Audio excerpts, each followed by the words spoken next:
Okay, verse 22, and the likeness of the firmament upon the heads of the living creature was as the color of the terrible crystal stretched forth over their heads above. So kind of like a Like a dome or a bubble. Yeah, of some kind of a translucent type material. Basically, this would be something you'd think that people draw paintings of spiritual things, the spiritual realm, and that's what you would be seeing here. Verse 23, and under the firmament were their wings straight, the one toward the other. Every one had two, which covered on this side, and every one had two, which covered on that side, their bodies. Okay, just giving further description. 24, and when they went, when this host lifted up, and remember they're in unison, I heard the noise of their wings like the noise of great waters, as the voice of the Almighty, the voice of speech, now check this out, as the noise of an host, a whole army. When they stood, they let down their wings. Wow. So they're landing in unison and they're picking up in unison. But now here they are landing here to give Ezekiel a message here. 25. And there was a voice from the firmament that was over their heads when they stood and had let down their wings. 26. And above the firmament that was over their heads was the likeness of a throne, as the appearance of sapphire stone, and upon the likeness of the throne was the likeness as the appearance of a man above upon it.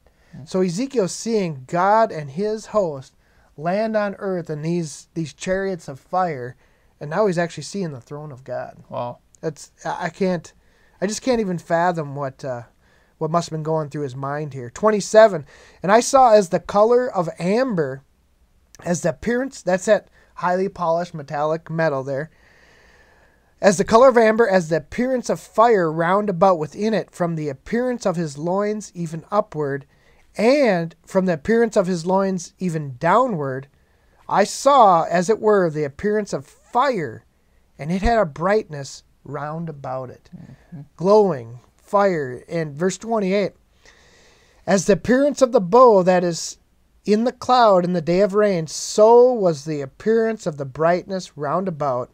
This was the appearance of the likeness of the glory of God. And when I saw it, I fell upon my face, and I heard a voice of one that spake. So God himself with his host came in these vehicles to deliver Ezekiel a message. And that's why we know that these things exist. We don't know that every sighting is true, is legit, because we know there's a lot of crazy people out there that hoax these things, and there are probably people out there that don't want us to know that these things are real, that purposely put out fakes as well, just so that you would, how would you have any idea, you know what I mean? You'd have no, you'd always have doubts. Right. Well, it's like the one that we saw the one time. I don't know if what we saw was an actual vehicle with angels flying around in it, Exactly. or if it was something else. Yeah. And I guess until that day, what we do know is that they do travel in them, and they are coming back. And if we are in that time, we're going to see them, and to be prepared for that. Yeah, let's, I think we should mention, since kind of the reason we're doing this, like you said, is they're coming back.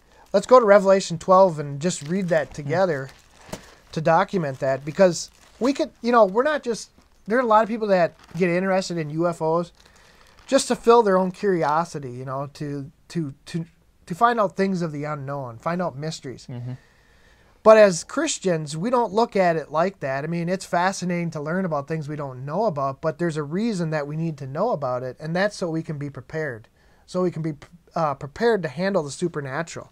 Like the old saying goes, those who do not learn from history are doomed to repeat it. And in Genesis 6, most of the world there, the known world at that time, where the Adamites were deceived by these fallen angels. And they're coming back here, as this is going to explain to us. Revelation 12, verse 7. And there was war in heaven.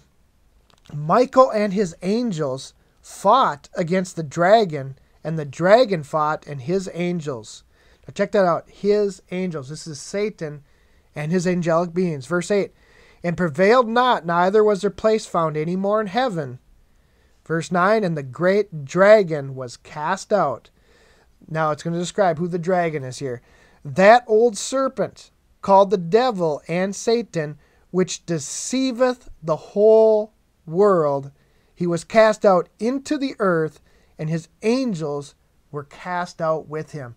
Meaning they are going to be shut out from heaven, and they are going to be here in person on the earth, not just in supernatural spirit and things like that, but in person. And that, again, we're like we mentioned historically, they've been here before, and they're coming back again. And that's the message. And that's the message Christ gave in, what was it, Matthew 24? Mm-hmm. Verse 37, 38. Okay, exactly. So. Oh, were we talking about Noah? The days of Noah. Yep. That's correct. Yep, exactly. Is there anything else you wanted to add to that? No, I think we covered a lot of stuff today. Okay.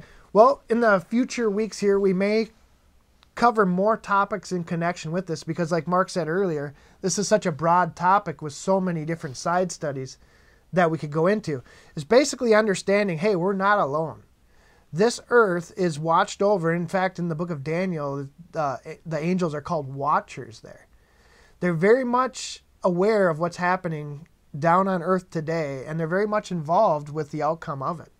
And there's going to come that time when the supernatural and the flesh are going to meet, and this is going to be a pretty amazing event, and it's going to be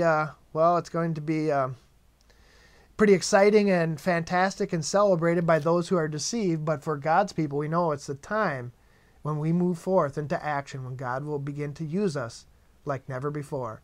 Thank you for joining us. We just want to thank you for your love and your support. Your tithes and offerings help us reach out to others who are lost in the confusion of this world and to pull them up so that they too can be Christian overcomers. God bless.